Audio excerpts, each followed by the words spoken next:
Hey folks, this is the other Barack coming to you live and direct from an undisclosed location. We are always watching videos coming out of Oxford University. Here is Natasha Hausdorff, who talks about the Arab-Israeli conflict in a way that I really want you to hear. Please stick around for the whole thing. It's an incredible video. Let's talk about it after. It's a pleasure to be here to set the record straight because we've already heard a plethora of misinformation. I'm going to address the heart of this conflict.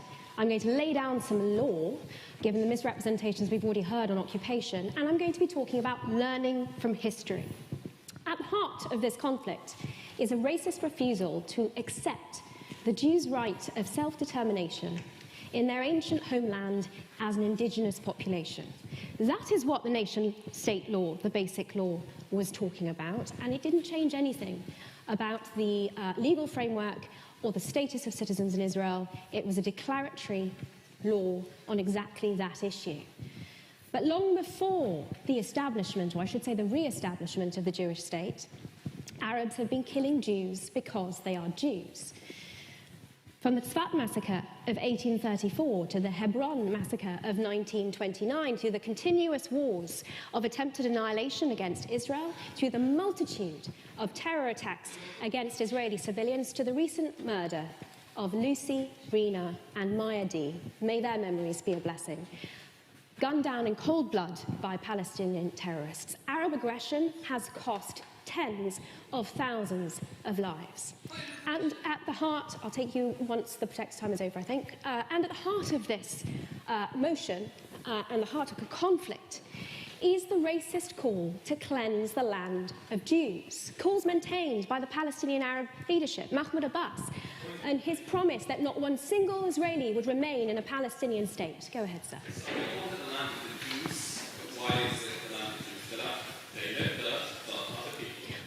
I didn't use, sir, what I said was that the Jewish people are an indigenous people. If you wish to take issue with that, we'll have to have a whole separate debate. But forgive me, sir, you've had your point. The question here is whether or not Jewish people have a right to self-determination like anyone else. No one is denying any other people's right to self-determination, certainly not in this debate. And yet the issue is taken with Jews. And Mahmoud Abbas's promise that not one single Israeli would remain in a Palestinian state. And that is the purpose of these continued attacks. Just to make it very clear, this is exactly, and you can go back and see it for yourself, what a lot of the Arab leaders have actually admitted what they want to do.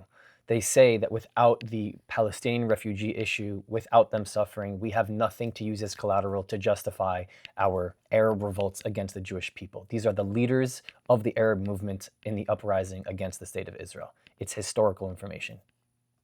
Now, the proposition are either deaf to this reality, or they simply do not care. The Palestinians have been clear that any concession of land by Israel will lead to the ethnic cleansing of Jews and will be used as a platform from which to continue to attack Israel. That is what Hamas and the Palestinian Authority continue to call for.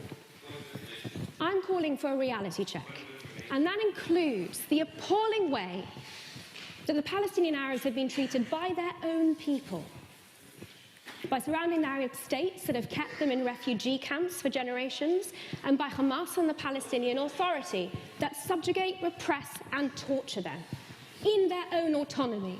Because despite what you've just heard from the proposition, the Palestinians do have self-government.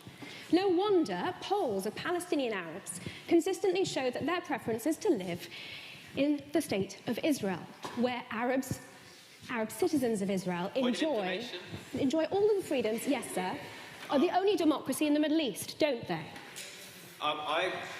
The poll numbers that you just brought up is for Arab citizens of Israel, which is not what this debate is about. Forgive me. No.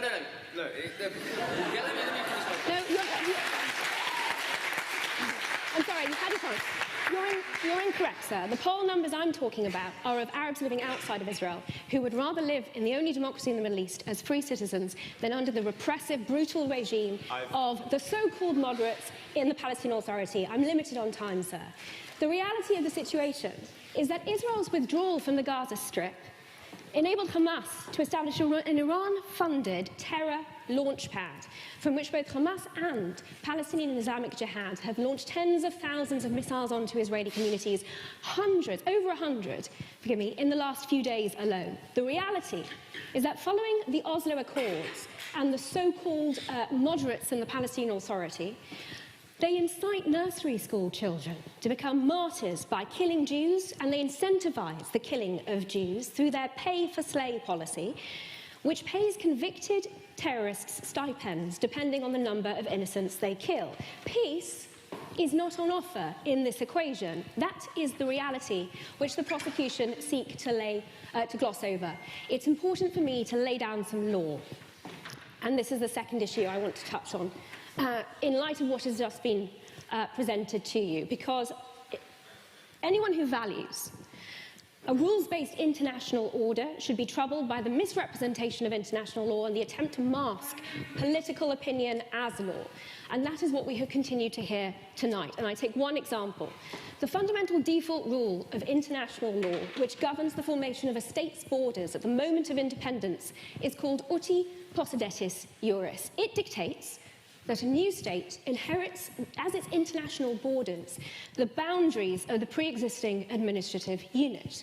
Now, the fundamental rule is universally applied. It was applied in South America, in Africa, in Asia, at the disintegration of the former communist federations. And it is applied to states emerging from mandates. Syria, Iraq, Jordan.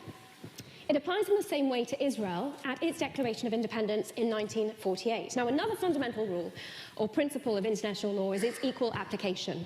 You cannot have a general rule and an exemption for a country that you don't like very much or you have some political or ideological opposition to. That is not how any respectable, reasonable legal system can operate. The equal application of this rule tells us that in 1948, Israel's border ran along the eastern boundary of the Mandate. It included East Jerusalem and Judea and Samaria, later called the West Bank.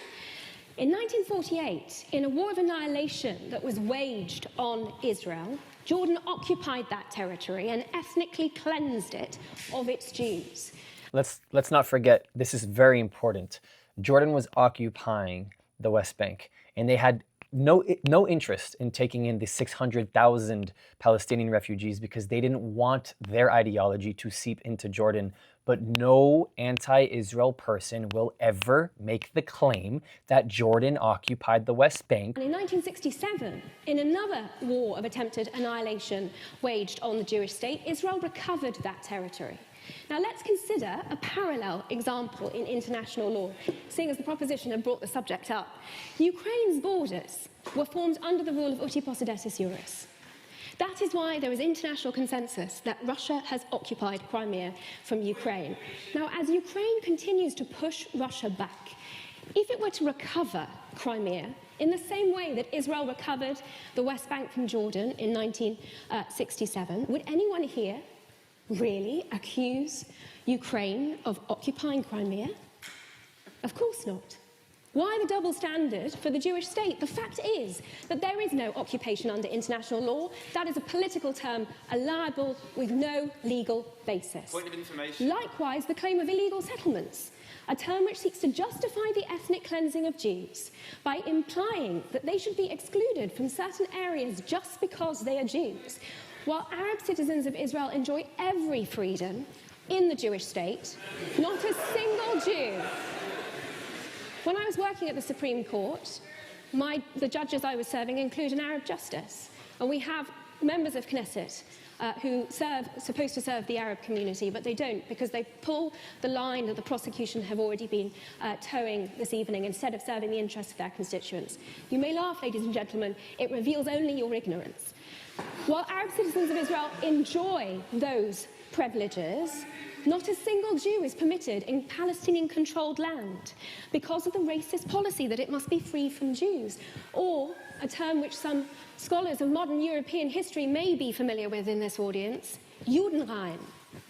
Finally, ladies and gentlemen, let's learn from history. Immediately after the Six-Day War, seeking peace with its neighbours, Israel sought to return the Sinai and the Golan Heights to Egypt and Syria, and the response was the Arab League's three no's of Khartoum: no peace with Israel, no recognition with Israel, and no negotiations with Israel. But over time, some of Israel's neighbours came to accept the reality of its existence, and Israel has been willing and able to make peace where it had a serious partner. A peace treaty with Egypt in 1979, a peace treaty with Jordan in 1994, and of course the phenomenal achievement of the Abraham Accords, normalisation agreements with the United Arab Emirates, Bahrain, Sudan and Morocco. Peace for peace. That's an idea. Now, of course, some in the Middle East have not given up the goal of annihilating Israel, and that hasn't changed for 75 years. And don't be deceived. Calls for a one-state solution or the so-called right of return are both synonymous with the destruction of the Jewish state. And these calls for surrender by Israel of more land seek to achieve that same ultimate goal. You're out of time, sir, I'm afraid. Now, since the Oslo Accords and Israel's withdrawal from Gaza, Palestinians have autonomies in the West Bank and Gaza, and both have become enclaves for terror. Only a crazy person would expect a different outcome doing the same thing over and over again. And that is the true challenge here, ladies and gentlemen. To explain to generations of Israelis who have seen every concession lead to blood on the streets and every sign of weakness lead to waves of terror attacks, to explain to them that for some reason, next time would be different. Think about that when you think about pressuring Israel.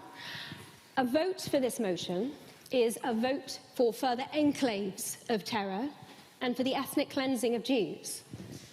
If you stand against further bloodshed, then you stand with the opposition. I try to pay pretty close attention to reactions of crowds and audience members when somebody's speaking, and I think it's pretty telling that when Natasha, is talking about the rights of Jewish people inside of Israel and the rights of Arab people inside of Israel, and as soon as we get to the Arab conversation, people begin to laugh, people begin to be in shock, people begin to act as if what is being told in front of everyone is a complete facade and it's fake and it's an illusion. And this is what I mean by overly emotional and underly informed people, because their emotions are actually on display and they have no information access to facts. And the facts are, sorry if this makes you unhappy and hurts your narrative. 2 million people inside of Israel are Arab. Those 2 million people are allowed to practice their religion. They have freedom of speech. They can dress the way that they want to. They are not being oppressed by the government.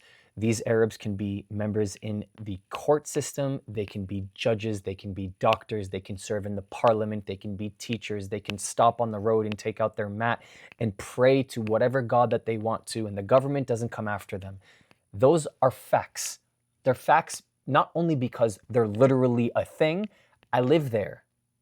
I've made videos on my YouTube channel where I've traveled to Yaffo and I've literally recorded the prayer call at mosques 5 times a day, and I'm showing you people of all faiths practicing their religion. Police officers aren't stopping people. They're not stopping women for not wearing their hijabs, but we've seen that happen in Iran.